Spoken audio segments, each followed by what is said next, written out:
بە دڵنیاییەوە هاوڵاتی کوردی دڵسۆز حکوومەتی خۆی و کاربەدەستی خۆی نەک ناگۆڕێتەوە بەڵکو بەراوردیشی ناکا بەدەسەڵاتی غەیری کوردی.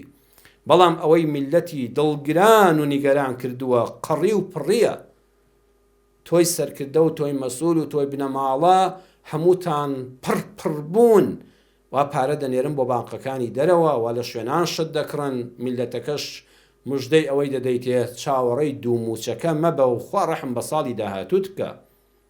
شاعیر کاتی خۆی زۆر جوان وتوێتی: إن لم يكن للمرء في دولة امرئ نصيب ولا حظ تمنى زوالها وما ذاك عن بغض ولا كراهة ولكن يرى نفعه بانتقالها.